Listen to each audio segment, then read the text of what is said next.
Question number 46, પાસાને એકવાર ફેંકવામાં આવે, પાસાને એકવાર ફેંકવાનું, એકવાર ફેંકવો એટલે 6 પરિણામ લખે. હું 1 થી 6 અહીંયા લખી નાખીશ.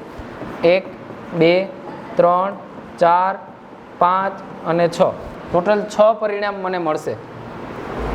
હવે આપણે શું કીધું કે અવિભાજ્ય સંખ્યા હોય, 2 અને 6 ની વચ્ચે સંખ્યા હોય અને અયુગ્મ, આવા 3 ક્વેશ્ચન પૂછેલા.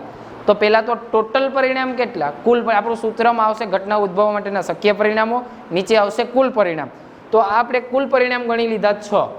હવે શું લખશું, ડાયરેક્ટ હું સૂત્રમાં સીધો મૂકી દઉં છું, સૂત્ર નથી લખતો. કે અહીંયા લખશું P of E બરાબર સંભાવનાની સંજ્ઞા, પછી અહીંયા લખવાનું ઘટના ઉદ્ભવ માટેના કુલ શક્ય પરિણામ, નીચે લખવાનું કુલ પરિણામ. તો આપને પહેલો પ્રશ્ન એવો પૂછ્યો કે અવિભાજ્ય સંખ્યા હોય, તો આમાં ગણો અવિભાજ્ય કેટલી, તો કે જેને ભાગ ન પાડી શકાતી હોય એવી.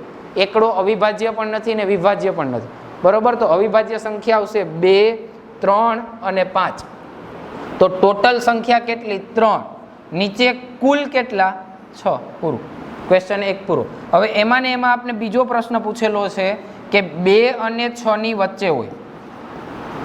તો 2 અને 6 ની વચ્ચે હોય એવી કેટલી, તો કે આ 2 અને 6 ની વચ્ચે આ 3 આવે. તો 2 અને 6 ની વચ્ચે આવતી હોય એવી 3, ટોટલ 6. તો બીજું આવશે P of F, કહી દો તમે. P of F બરાબર 3/6.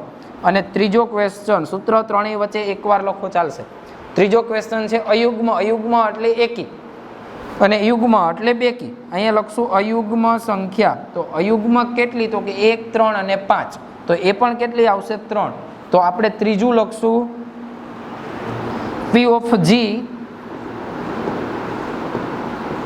P of G બરાબર 3/6. થઈ ગયા 3 ક્વેશ્ચન પૂરું. હવે આ બધામાં તમારે છેદ ઉડે તો ઉડાડો, નથી ઉડતું તો રહેવા દો. છેદ ઉડે તો તમારે બધામાં ઉડાડવાનો થશે.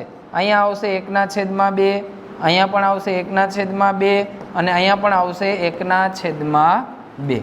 ઓકે.